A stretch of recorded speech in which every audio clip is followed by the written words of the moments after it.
Bismillahirrahmanirrahim. Hai teman-teman.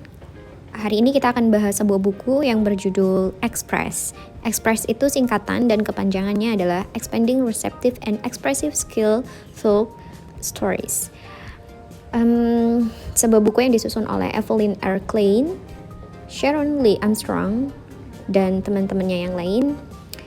Buku ini adalah Language Formulation in Children with Selective Mutism and Other Communication Needs. Dipublikasikan oleh Plural Publishing. Plural. Oke. Maaf teman-teman apabila pronunciation atau pengucapan saya ada yang salah. Saya berusaha untuk membuat video ini dengan sekali take.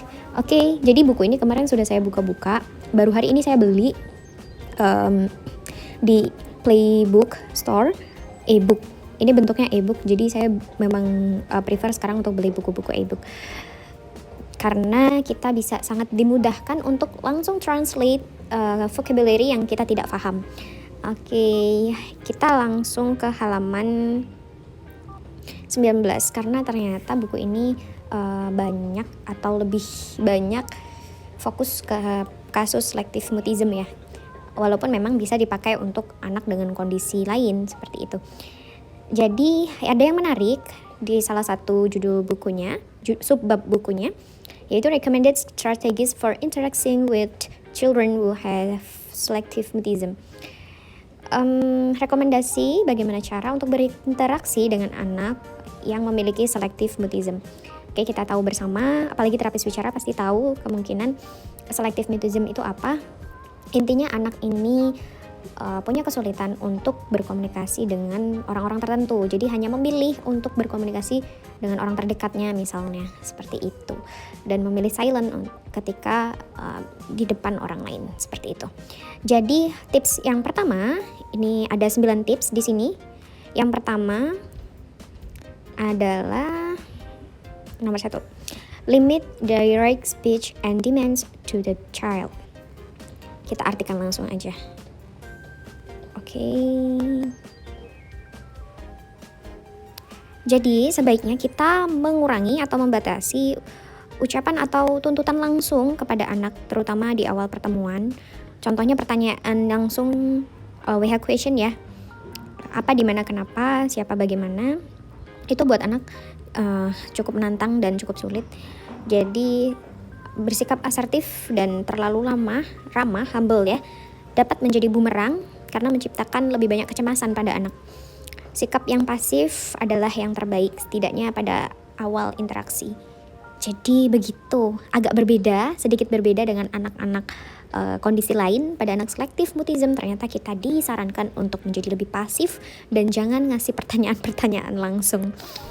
Kebiasaan terapis bicara nih, yang kalau ketemu anak dengan kondisi DLD, Developmental Language Disorder, yang memang harus butuh lebih banyak stimulus, sedangkan kalau pada anak selective mutism ternyata tidak. Oke, yang berikutnya,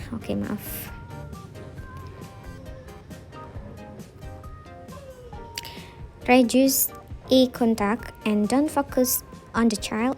Keep your focus on the object. Langsung kita translate, kurangi kontak mata dan jangan fokus pada anak, tetap fokus pada objek yang Anda kerjakan saat menterapi anak sampai akhirnya anak tersebut nyaman. Begitu teman-teman, jadi malah jangan terlalu banyak melihat mata anak dan jangan fokus ke anak, tapi kita lebih banyak fokus ke apa yang sedang kita kerjakan di depan kita. Mungkin itu kita lagi bermain sesuatu atau mencoba untuk mempraktekkan sesuatu supaya anak tertarik misalnya, sampai di titik anak nyaman dengan kita. Kemudian yang ketiga, don't call attention to talking or not talking. Try to avoid using the word talk or speech. Rather, use terms such as sounds and using your word. Jadi di sini terjemahannya jangan menarik perhatian atau mungkin meminta perhatian anak untuk berbicara atau tidak berbicara. Usahakan untuk menghindari penggunaan kata ngomong, bilang gitu mungkin ya. Ayo ngomong, ayo bilang, atau ayo bicara. Sebaiknya gunakan istilah seperti suara dan gunakan kata-kata Anda. Mana suaranya, atau coba gunakan kata-katanya gitu. Begitu mungkin, jadi tidak ada perintah langsung. Oke, yang keempat,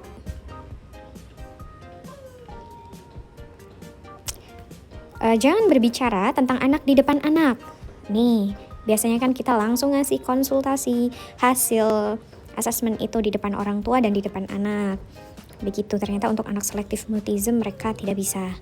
Meskipun anak mungkin tidak berbicara, dia biasanya mendengar semuanya dan mungkin salah menafsirkan makna yang kita maksud.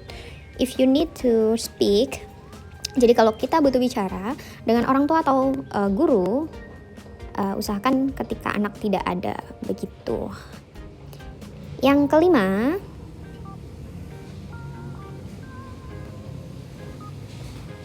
kita terjemahkan dulu. Jangan memaksa atau mengelabui anak untuk berbicara. Ini pasti akan menjadi bumerang. Jangan paksa anak untuk berbicara, jangan memanipulasi anak untuk berbicara mungkin ya, atau menggunakan trik-trik tertentu. Ini pasti akan menjadi bumerang. Anak itu mungkin kehilangan kepercayaan kepada Anda dan progres kita dalam menterapi akan terganggu. Pastikan untuk mendapatkan izin anak jika kita mau melakukan sesuatu seperti merekam atau merekam video atau audio dan memutarnya untuk orang lain. Oke, begitu. Jadi jangan paksa anak untuk berbicara. Nanti dia akan kehilangan kepercayaannya kepada kita. Yang keenam, kurangi jumlah orang di lingkungan dan kurangi ekspektasi, terutama saat memulai program ekspres ini bersama anak. Secara bertahap, tingkatkan jumlah orang yang hadir selama sesi. Kehadiran orang tambahan di ruangan dapat mengubah dinamika komunikasi sekunder menjadi kecemasan yang meningkat, yang dapat menyebabkan anak menutup diri. Persiapan yang tepat dapat meningkatkan kenyamanan dan kesuksesan komunikasi. Oke.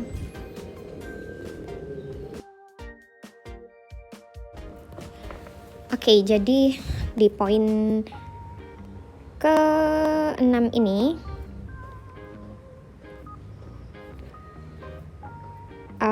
maaf sebentar.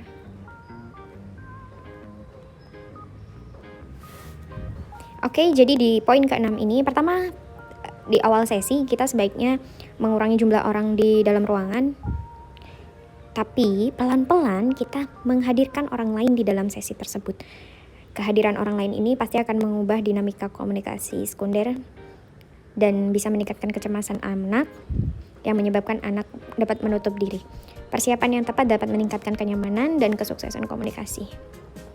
Jadi pelan-pelan kita tambah jumlah orang di dalam ruangan, seperti itu. Kemudian yang ke-8. Semua jenis komunikasi termasuk berbisik lebih baik daripada tidak ada komunikasi sama sekali. Anak-anak dengan selective mutism mungkin mengalami kesulitan beralih dari vokalisasi suara non-bicara ke verbalisasi, produksi ucapan spontan. Hal ini dapat dijelaskan dengan adanya ketegangan laring ketika upaya dilakukan untuk memulai bicara. Jadi mungkin anak itu kesulitan untuk mengubah non-speech voicing vocalization ke verbalization. Jadi ketika mungkin di tahap selanjutnya setelah anak dirasa sudah nyaman, berbisik pun nggak apa-apa daripada nggak ada komunikasi sama sekali, seperti itu. Buat teman-teman yang mau mengkoreksi bagaimana cara saya mentranslate buku ini, boleh tolong komentar dan berikan sarannya kepada saya. Selanjutnya,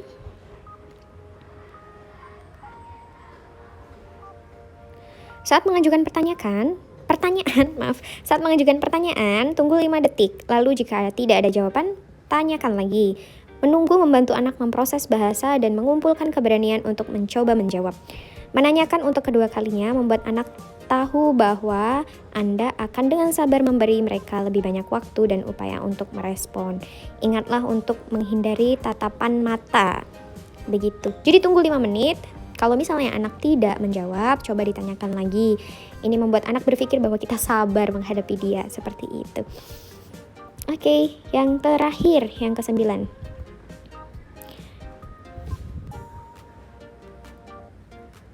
Pindah dari pertanyaan terbuka ke pilihan.